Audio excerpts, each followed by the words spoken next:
This car right here weighs it's about like 800. This car right here weighs about 800 pounds less than this car.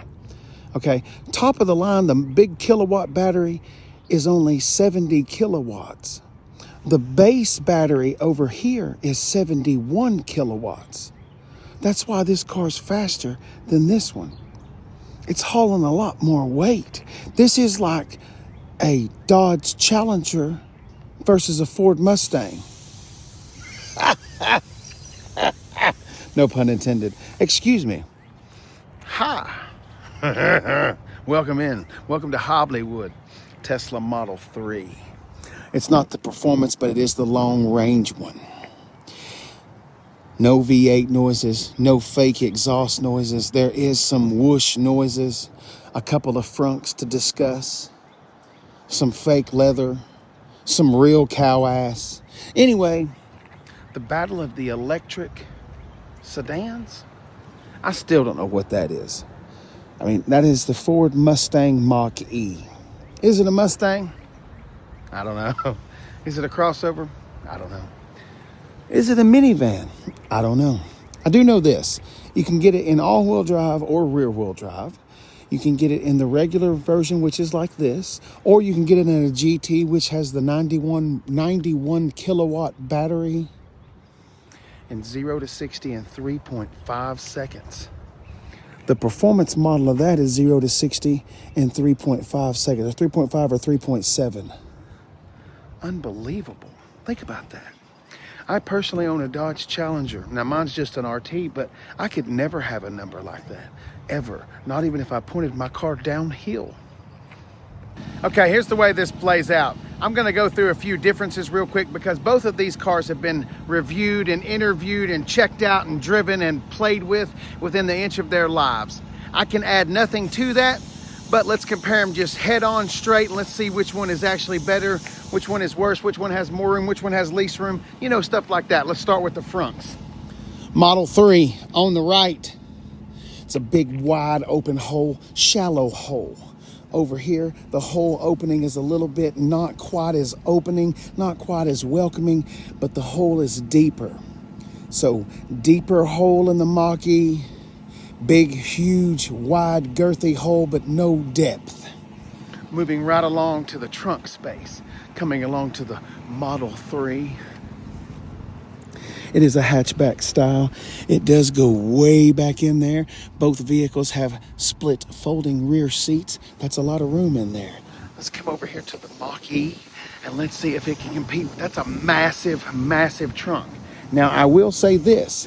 With the crossover top deal as opposed to the sedan, there's going to be a little bit more room in here, but I guess if you need to have taller things, the Mach-E would be better, like taller boxes and things, but skis and longer, shorter, longer in length, but not quite as girthy and wide would be better in the Model 3. Moving right along now inside the spaceships. We've got squishy squish, squishy squish, some more squishy squish, hard plastic down low. We got some vents on the back of the console right there, a few UBCs for the folk to charge up tablets, phones, whatever else. We've got some, stitchings. Alternate color stitchings. It stands out a little bit right there. We got pockets on both of the back of the seats right there. Let's go ahead and climb in right here.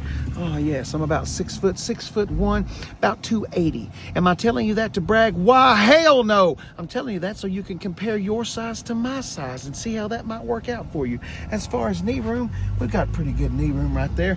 Headroom, I am pretty much touching the headliner. So 6'3", 6'5", 6'8", guys. Women, I'm sorry, it won't work for you very well back here. Shoulder room is very good. Got a little center console right there with a cup holder. And don't forget, once again,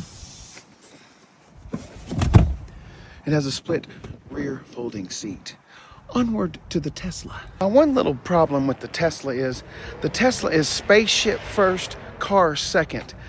See that noise in the background? The Tesla could never make a noise like that, ever.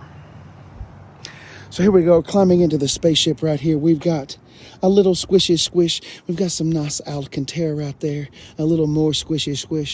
Hard plastic down low. You're going to see throughout the automotive industry, that's pretty much the standard. We do have some vents on the back of the console right there. However, that vent does look like it might be broken.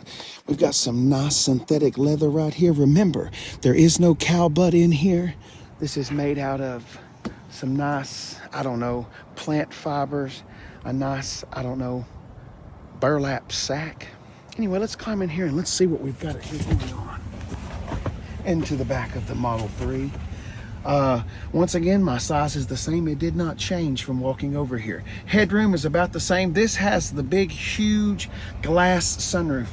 Or not really a sunroof, it's just a glass roof. I love the glass roof. You can see through it, but it doesn't open. Oh well. Anyway, headroom is pretty decent right there. Shoulder room, I'm in here. Knees, not quite as much as the Mach-E, but it's pretty close. I still wouldn't want to make very long trips in here. As far as shoulder room, we're okay. We do have a little console right there that comes down with a couple cup holders. These seats should fold down right like that. That seat is a little laid down right there. That's why this won't go down, but it does lay down, and you can even put some more length in there. You know what I mean? You can fill that hole with all the length in the world. I guess last but not least is get behind the steering wheels. All right, there's going to be a lot of differences right here before you even get into the door. First of all, the Tesla, those handles are recessed. You've got to push them in to let you get in. The Mach-E does not have door handles at all, but you know that right there, it's still got the Ford number pad. So we push this button to enter. All right, we've already done the squishy squish test. We've got 3-way memory seats, power windows, door locks, mirrors right there. You're going to step down into this a little bit. There's a little bit of a door sill right there you got to deal with. One of my favorite parts is it has the little screen behind the steering wheel. And you'll see what I mean when we get into the Tesla. This doesn't have a lot of information on it, but it just makes it feel more car-like. Like I have said a couple times throughout this review, the Tesla is fantastic, but the Tesla is spaceship first and car second. The Mach-E is car first, spaceship second. All right, let's go ahead. One of the things I do not like is it has the dial transmission in there. It's just a single speed, but that's how you activate the transmission right there. All right, let's bring the Mach-E to life. All right. Okay, on the little screen behind, you've got your range right there. You've got how many miles. You got your odometer. You got your speedometer. There is your lane keep assist. Those light up. The parentheses are green when you're traveling. If you cross the line or whatever, it'll go red. You've also got which gear you're in, and it'll also tell you the speed limit of the area that you are in. All right, over here, one massive screen like the Tesla, not quite as big, but it's still there. We've got decent cameras right there. You got a 360-degree camera. All right, so now let's go ahead and get out of the cameras right there. Go ahead and press the car button again. There are some of your controls. Right here pops up first. These are your drive modes. You've got whisper, engage, and unbridle. You've also got your unbridle is obviously like your sport mode. That's like normal and eco. That's the easiest way I can explain it. Propulsion sound, that way it kind of sounds like the Jetson spaceship as you're driving down the road. I actually like one pedal drive. What that means is you really don't have to use the brake except for an emergency braking situation. You really, when you put your foot off the brake right there, the regenerative braking is so aggressive that it slows it down, and it will actually take it down to zero, coming to like a stop sign or a red light. It will bring the car from speed down to zero all along without touching the brake pedal. And then we'll go through a few more things. You've got heated seats and a heated steering wheel in here. You do have dual zone climate control. Navigation screen is quite large, you can imagine. You've got XM radio, Apple CarPlay, Android Auto. I mean, you know, all the stuff that you normally would have. Also, as far as games, it's not quite as cool as the Tesla, but you do have a few different things in there. You got a sketch pad, Sudoku, jigsaw puzzle, parking lot game. Anyway, so there's a few things to keep you entertained. Also, you can open the glove box without having to get into the screen. That's one of the things right there. When we get over to the Tesla, everything is done with the screen. Everything. And most things are done in the Mach-E with the screen, but there are a few shortcuts. You've got your blue cruise right there. That's your hands-free driving in Fordville. There's some of your cruise control and radio functions right there. And of course, the electric Mach-E horse. This one right here does not have it, but this car also comes with one of those big glass roofs like the Mach 3, like the Model 3 does. Let's go over there and play with the Model 3.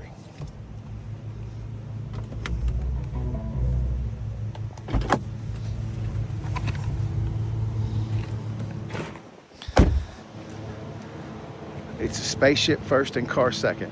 And I'm not knocking that. Obviously, Elon Musk knows what he's doing. He's sold millions of these. I think so, right? See what I mean about the recessed doors? As far as the key, I guess I should have done that real quick. The key is not exactly conventional. It is a credit card. There's how you do that, is the eye right there, and you wave it down there and it will unlock the car for you. And then your recessed door handles, you just push on the big part, the hockey part, and use the stick to open it up. See, we already opened it up, and it's pretty easy. The doors are very light and easy to work. Now, let's climb in there. You do have your 4 window switches right there and your buttons right there. That is how you control to get in and out. That is your door handle. So you do have access to 4 window switches, but that is all. It does have dual power seats. There's no screen behind the steering wheel, but it does have a 30-inch TV for us to play with.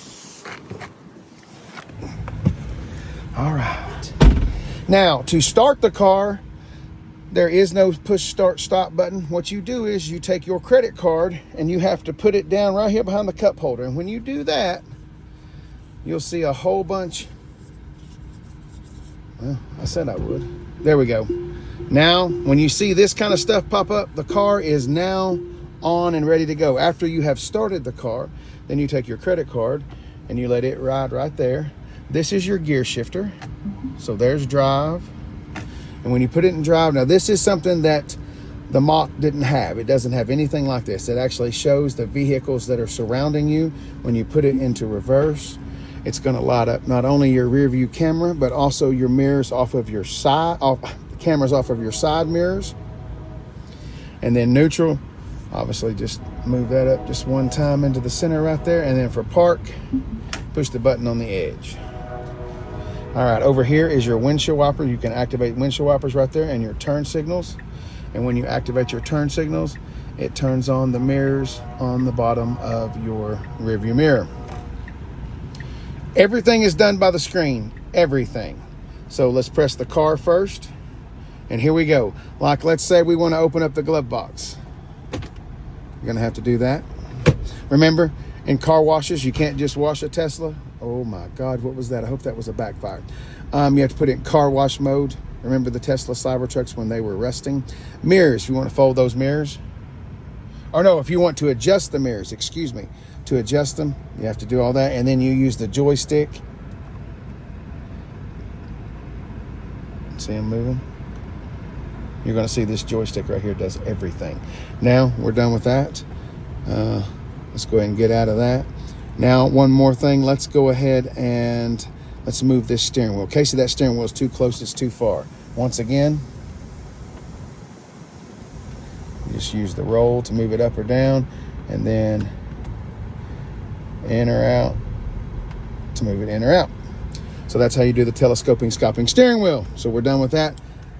I'm not kidding.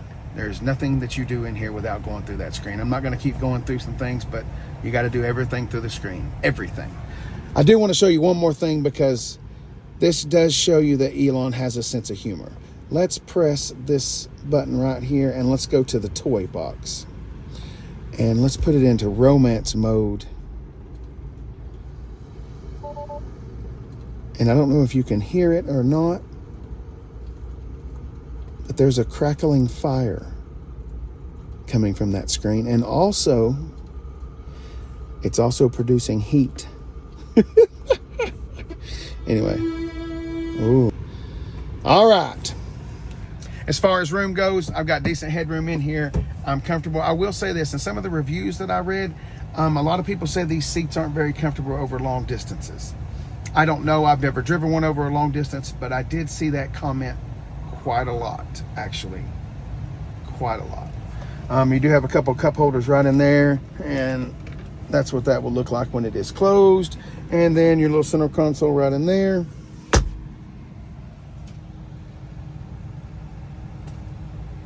That's it. My statement on electric cars has been the same pretty much the whole time. I like cars, so I like electric cars.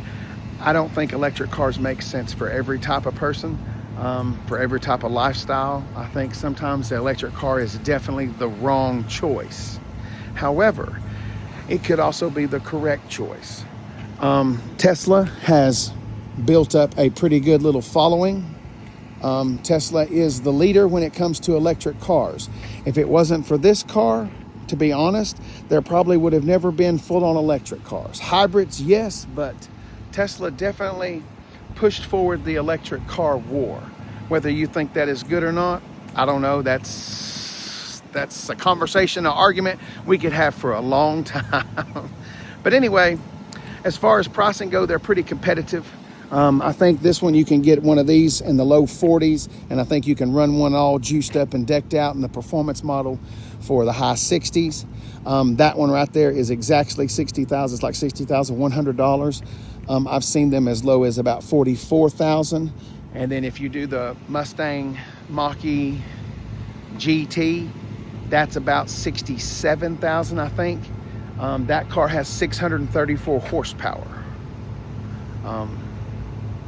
Or no, is it 634 pound-feet of torque? I think it's 634 pound-feet of torque. But either way, it's very quick. 0 to 60 in 3.5 seconds. This car right here is 0 to 60 in like 4.5 seconds, maybe 5 seconds. But $60,000. This one has the 91 kilowatt battery, and the base one is a 70 kilowatt. The base kilowatt battery in this one is 55, and this particular car right here, being the long-range version, has the 71 kilowatt battery. Smaller battery, it's a lot less weight, so it probably actually gets a lot better mile per electricity, mile per bolt. That's what I'm calling it, mile per bolt.